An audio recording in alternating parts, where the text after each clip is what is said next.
আমরা মাদ্রাসা public health ওয়েলফেয়ারের পক্ষ থেকে আজ মাদ্রাসায় এসেছি, যে মাদ্রাসাটির নাম নোয়াপাড়া মাদ্রাসা হাফিজিয়া মাদ্রাসা ও এতিমখানা, যেটা সাতক্ষীরা জেলার কাজলা নোয়াপাড়াতে অবস্থিত। এবং এখানে ছাত্র সংখ্যা ৪২ জন, বর্তমানে উপস্থিত আছে ৪০ জন। এবং তাদেরকে নিয়ে আমরা যে কর্মযজ্ঞের মধ্যে দিয়ে যাব, আমাদের প্রোগ্রামের মধ্যে থাকছে প্রাইমারি হেলথ কেয়ার, যেটা আমাদের স্কিন ডিজিজ এবং আদার্স যে ডিজিজগুলো আছে সেগুলো ট্রিটমেন্ট করা। দ্বিতীয়ত হচ্ছে কুইজ কম্পিটিশন, এবং হচ্ছে যেটার মধ্য দিয়ে কিছু পুরস্কার বিতরণী অনুষ্ঠান হবে। এবং ওদের হচ্ছে বৃক্ষরোপণ কর্মসূচি হবে। আমাদের এখানে বৃক্ষরোপণ কর্মসূচি হবে।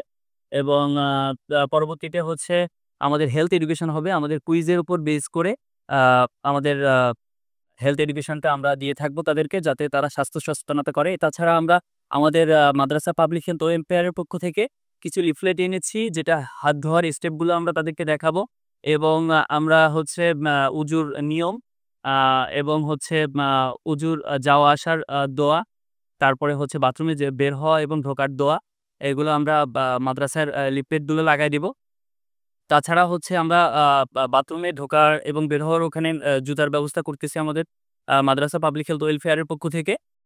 সেটা হচ্ছে প্র্যাকটিসের মধ্য দিয়ে আমরা আজকের কর্মযজ্ঞ শেষ করব ইনশাল্লাহ। আমাদের সভাপতি মহোদয় আসতেছে, তারপর আমাদের সকল কার্যক্রম শুরু হবে। সবাই আমাদের সাথে থাকবেন, দোয়া করবেন। আসসালামু আলাইকুম।